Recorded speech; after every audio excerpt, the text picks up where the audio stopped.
Kasama si General Jackie na analista ng Fox News, 4 na minuto na ang lumipas mula sa estratehiya. Sige, ano sa tingin mo ang posibilidad na mas magandang konklusyon matapos mabigo ang negosasyon?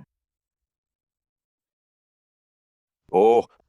Sige, bago ang lahat, sa tingin ko, perpektong panahon ito talaga, based sa mga nangyari.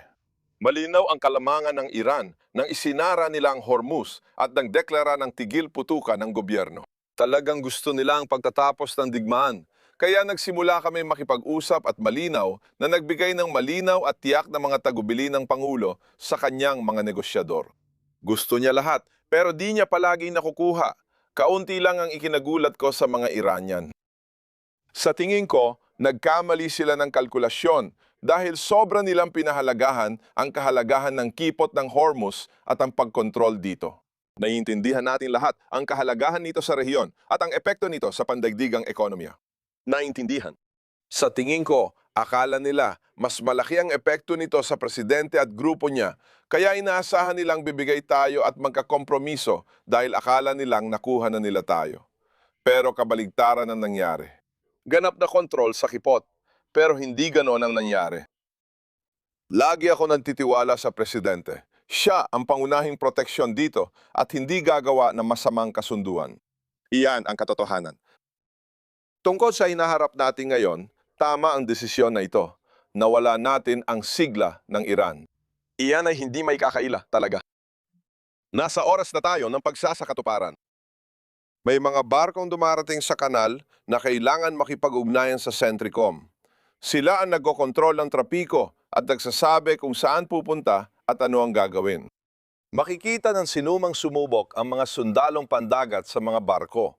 Kung susubukan ito ng Iran, ito ang mangyayari. Malamang, gusto ba nilang mapahiya at makita sa internasyonal na TV ang mga sundalong pandagat na sumasakay sa barko na may dala nilang langis?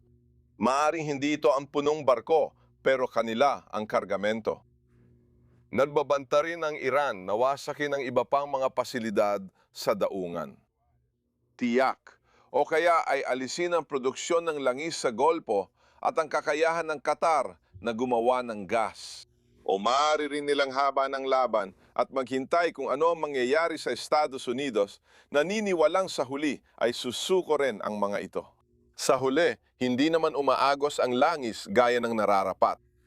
Pero tandaan mo, ganito ang kanilang takas dito. Ang umiral ngayon ay papayagan ng Estados Unidos ang pagdaan ng langis papunta sa mga bansang may mga daungan na hindi Iranian. Dapat alamin kung makakadaan pa ang mga barkong ito dahil may paniniwalang maaaring makialam ang Iran. Kaya, ang ikalawang bahagi nito na di pa natin napag-uusapan ay may blockade. Yan ang unang bahagi. Pero tiyak na naniniwala kami na kailangan namin tiyakin na bukas at malaya ang mga kipot. Kailangan pa ng isang operasyon ng Central Command. Siyempre, sinimula na nila ang operasyon sa pamamagitan ng pagpapadala ng ilang destroyer gaya ng nabanggit mo. At mayroon din tayong mga drone sa ilalim ng tubig na naghahanap ng mga mina na hindi natutunton ng mga Iranian. Kaya, kailangan natin magsagawa ng pagsusuri at paglilinis ng mga mina. At kailangan natin tiyakin ang ligtas na pagdaan ng lahat ng iba pang mga barko. May kinalaman ito sa badyet ng depensa. Noong hinarap ni Reagan ang mga Iranian noong 88 dahil pinipigilan nila ang daloy ng langis sa rehiyon, doble ang dami ng barko niya kumpara sa meron tayo ngayon sa hukbong dagat ng Estados Unidos. Mas mababa sa 300 ang meron tayo. Malapit tayo sa 6 na raan na barko noon. Ang pagbawas ng budget noong panahon ni Obama at ang mga digmaan ang nagdala sa atin dito. Napakahalaga ng budget sa depensa ni Trump. Ang hukbong sandatahan ay pinakamahina mula ikalawang digmaang pandaigdig at ang puwersa ng himpapawid pinakamababa sa 40 taon. Mahalaga ito at malinaw na patunay kung bakit kailangan mo ng mas malaking hukbong dagat. Tandaan mo ang dalawang layunin, ang kipot ng Hormuz at ang programang nuklear. Yan ang mga prioridad. General, interesado ako. Ano kaya ang magiging hakbang ng Iran? Dahil kapag napaputok sila, babalik tayo sa digmaan bago pa lumubog ang araw dito sa New York. Oo, sigurado akong gets nila yon. Kumpiyansa ako. Sa tingin ko, ang magiging taktika natin ay hayaan na lang magpatuloy ang tigil putukan hanggang sa matapos ito, kung sakaling gustong bumalik ng mga Iranian at makipag-usap pa na posibleng mangyari. Ibig ko sabihin na yon, alam na nila kung gaano katatag ang mga Amerikano sa kanilang posisyon at baka handa na silang magbigay ng ilang konsesyon na dati ay hindi nila ginagawa. Gaya na ilang beses ko nang sinabi, Bill, kahit magbigay sila ng ganitong konsesyon, dapat kang maging lubos na mapagduda. Dahil malamang na ito ay naantalang tigil putukan lang na para sa kapakanan nila at tiyak na hindi para sa atin. Oo, alam ng mga Iranian na babalik tayo sa labanan. Maniwala ka, sa tingin ko pagtapos ng tigil putukan, kailangan natin bumalik sa labanan. Si Cooper ang namumuno sa Central Command at si Zamir sa Sandatahan Lakas ng Israel at parehong silang may halos 2 linggo na mga target na dapat alisin. Ipinapakita nito sa atin na may natitira pa talagang dapat gawin at sa tingin ko, kailangan nating pumunta at tapusin ang trabaho. Kung mayroon pa, may mga target na napakahalaga at kung gusto nating gumawa ng limitadong aksyon, talagang mahalaga ito. Para sa akin, dapat pangunahan ito ng mga commander at sigurado akong gagawin nila yon. Sasabihin nila kay Punong Ministro Netanyahu at pati na rin kay Pangulong Trump, narito ang natitira sa atin. Narito ang mga gawain na nasa harap natin at ang mga desisyong ito ay gagawin ayon doon. Salamat, General Kenny, salamat. Habang sinisimulan natin ang block na ito na may humigit kumulang 10 minuto haba, napakaganda na makasama ka namin ngayong umaga. Salamat, salamat. Salamat po, Gino. Maligayang balik sa Amerika. Kasama natin ngayon ang eksperto at retiradong 4 na bituing general, Jack Keane. General, alam namin na hindi interesado ang mga Iranian na magpagkasundo.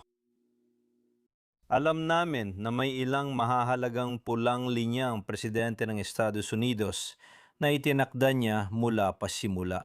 Kaya dumating sila sa negosasyong ito at mukhang hindi sila pumunta rito na may ideya na magbigay.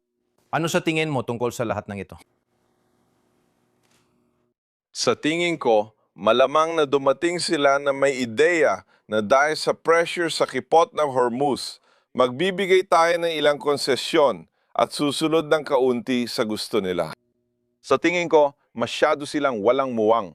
Hindi ito ang unang beses na mali ang kalkulan nila sa determinasyon at katatagan ng mga Amerikano. Lalo na sa Pangulong ito, nakilala sa hindi pagtanggap ng pambabastos mula sa kanila. Kaya, hindi kami nagulat. Maaring medyo nagulat sila. Tingnan mo, kailangan nating wakasan ang katang-isip ni Galibaf. Ang ministro ng Ugnayang Panlabas at ang iba pa na kinakaharap natin ay hindi katulad ng mga naunang leader. Malinaw naman, may mga leader na namuno ng matagal, pero pare-pareho rin sila. Iyan ang realidad. Si Galibaf at ang taong namumuno sa Gwardiyang Revolusyonaryong Islamiko ng Afghanistan, si Ahmad Vahid, pareho lang silang dalawa. Sila ay mga radikal, teoretiko, mapaniil at malulupit na tagasunod ng mga patakaran. Ganyan sila. Alam mo ba, ang pinakamatalik na kaibigan ni Galibaf noong bata siya ay si Qasem Soleimani. At sabay silang pumasok sa Gwardiyang Revolusyonaryo ng Iran at nagtulungan sila sa kanilang mga karera hanggang sa panahon na si Qasem Soleimani ay napatay ng gobyerno ni Trump. Kaya hindi naman tayo dapat masyadong magulat, alam mo, na hindi sila pumapayag sa kasunduan dahil mahigpit ang paninindigan nila at umaasa silang susuko tayo, pero hindi tayo susuko. At ang magandang balita ay, nirerespeto ko ang mga negosyador doon, pero ang pangunahing sandigan natin ay si Pangulong Trump na sigurado akong kinakausap nila at hindi siya papayag sa masamang kasunduan mula sa mga taong yan. Kaya, tiyak na ang pangunahing paksa sa mesa ay ang usaping nuklear. Hindi ka magpapayaman ng uranyo. Isauli mo lahat ng pinayamang uranyo na meron ka. Isauli mo sa amin o sa iba pa. At magkakaroon kami ng mga inspektor para tiyakin ang pag-alis. Lahat ng iyong mga pasilidad na nuklear, ang ilan ay binomba na namin. Unawain mo yan, Mark. Pero lahat ng mga operasyong nuklear na meron ka pa, kailangan niyang buwagin at kailangang mapatunayan yon. Kaya hindi pwedeng basta nakasulat lang yan sa kasunduan. Para sa amin, Pero eksklusibo lang sa negosasyon ang mga inspeksyon. Pwede kahit kailan, kahit saan. At bakit? Dahil hindi mo mapagkakatiwalaan ang mga yan. Ibig kong sabihin, nagsisinungaling at nandaraya sila. Iyan lang talaga ang realidad. Pinag-uusapan na dapat kayong makipagkasundo para sa kapayapaan sa rehiyon kasama ang mga kaalyadong Arabo at kami. At yan ang tamang paraan. Hindi nyo nasusuportahan ang mga kinatawan nyo. Ano ang nagdala sa atin sa puntong ito? Ang mga Israeli at ang mga Amerikano. Matapos ang 12 araw na digmaan, iniulat ang intelihensya na muling hinangad ng mga Iranian ang kanilang mga maksimalistang layunin. Nangyari ito pagkatapos ng Operasyong Midnight Hammer na halos pinatigil ang buong programang nuklear nila. Ano ang ibig sabihin nito? Pinabilis nila ang paggawa ng mga balistikong missile sa ilalim ng lupa sa tulong ng China sa nakakabahalang bilis.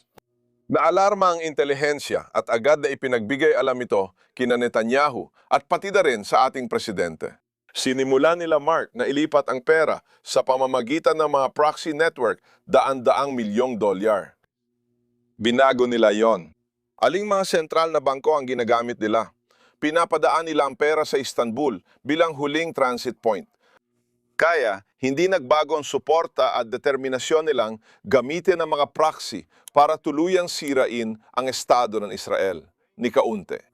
Nagdesisyon silang buhayin ang programang nuklear, ngunit hindi pa nila ito isinasagawa dahil alam nilang binabantayan namin sila. Gayunpaman, ang pangakong buhayin ito ay ginawa na.